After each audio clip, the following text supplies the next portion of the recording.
ಕಾಂಗ್ರೆಸ್ನಿಂದ ಬಿಜೆಪಿಗೆ ಹೋದವರಿಗೆ ಅಲ್ಲಿ ಸ್ಥಾನಮಾನನೇ ಸಿಗ್ತಿಲ್ಲ ಅಂತ ಕೆಪಿಸಿಸಿ ಅಧ್ಯಕ್ಷ ಡಿ.ಕೆ. ಶಿವಕುಮಾರ್ ಪ್ರತಿಕ್ರಿಯಿಸಿದ್ದಾರೆ. ಬಿಜೆಪಿಯಲ್ಲಿ ಅವರನ್ನ ಯೂಸ್ ಅಂಡ್ ಥ್ರೋ ಅಂತ ಮಾಡ್ತಾ ಇದ್ದಾರೆ, ಬಳಸಿ ಎಸೀತಾ ಇದ್ದಾರೆ. ಯೂಸ್ ಅಂಡ್ ಥ್ರೋ ಮಾಡಿದವರ ಹೆಸರು ನನ್ನ ಬಳಿ ಇದೆ, ಬಿಜೆಪಿಯವರು ಏನಾದರೂ ಮಾಡಿಕೊಳ್ಳಿ ನಮಗೇನು ಅಂತ ನಂತರ ಡಿ.ಕೆ. ಶಿವಕುಮಾರ್ ಪ್ರತಿಕ್ರಿಯಿಸಿದ್ದಾರೆ. ಬಿಜೆಪಿ ಒಳ ಜಗಳದ ಬಗ್ಗೆ ಮಾತನಾಡೋದನ್ನೆಲ್ಲ ಮಾತನಾಡಿ, ಒಳ ಜಗಳದ ಬಗ್ಗೆ ಮಾತನಾಡುವ ಅವಶ್ಯಕತೆ ನನಗಿಲ್ಲ, ಅದರಲ್ಲಿ ಮಧ್ಯಪ್ರವೇಶಿಸೋದಕ್ಕೆ ನನಗೆ ಇಷ್ಟ ಇಲ್ಲ ಅಂತ ಡಿ.ಸಿ.ಎಂ ಹೇಳಿದ್ದಾರೆ.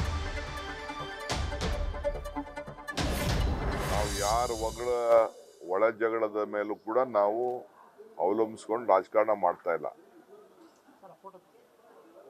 ನಮ್ಮ ರಾಜಕಾರಣ ಏನಿದ್ರು ಜನರ ಏನ್ ನಮ್ಮ ಮೇಲೆ ನಂಬಿಕೆ ಇಟ್ಟಿದ್ದಾರೆ ಅದನ್ನ ಉಳಿಸ್ಕೊಂಡು ಕೆಲಸ ಮಾಡ್ಕೊಂಡು ಹೋಗುವಂಥದ್ದು. ಅವರ ಒಳ ಜಗಳಗಳನ್ನ ಮುಚ್ಕೊಳ್ಳಿಕ್ಕೆ ಅವರು ಆಗಾಗ ಬಹಳ ಕೆಲವು ವಿಚಾರಗಳನ್ನ ನಮ್ಮ ಸರ್ಕಾರದ ಮೇಲೆ ಪ್ರಯೋಗ ಮಾಡ್ತಾ ಇದ್ದಾರೆ. ಅವ್ರದ್ದು ಇದ್ದಿದ್ದೆ ಜನ ಅವ್ರಿಗೆ ಕೆಲಸ ಕೊಟ್ಟಿದ್ದಾರೆ, ವಿರೋಧ ಪಕ್ಷದಲ್ಲಿ ಕೂತ್ಕೊಂಡು ಕೆಲಸ ಕೊಟ್ಟಿದ್ದಾರೆ. ಅವ್ರಿಗೆ ಅಧಿಕಾರ ಕೊಟ್ಟಾಗ ಅಧಿಕಾರ ನಡೆಸಕ್ಕೆ ಅವ್ರಿಗೆ ಅನುಭವ ಕೂಡ ಇರಲಿಲ್ಲ. ಇವತ್ತು ಅವ್ರು ಏನೇ ಜಗಳ ಮಾಡ್ಕೊಳ್ಳಿ ಅದು ಮಾಮೂಲಿ ಇದಿದೆ. ಯಾಕೆಂದ್ರೆ ಕಾಂಗ್ರೆಸ್ ಪಾರ್ಟಿ ಇಂದ ಹೋದವ್ರಿಗೆ ಅಲ್ಲಿ ಯಾರಿಗೂ ಸ್ಥಾನಮಾನ ಇಲ್ಲ. ನಾವು ಬರೀ ಯೂಸ್ ಅಂಡ್ ಥ್ರೋ ಮಾಡಿದ್ರು.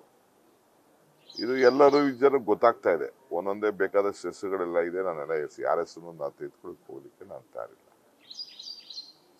ಪೊಲಿಟಿಕಲ್ ಮೊದಲಿಂದ ಕೂಡ ಒಂದು ಐಡಿಯಾಲಜಿಲಿ ಒಂದು ವಾತಾವರಣದಲ್ಲಿ ರಾಜಕೀಯದಲ್ಲಿ ಬೆಳ್ಕೊಂಡಿರ್ತಾರೆ.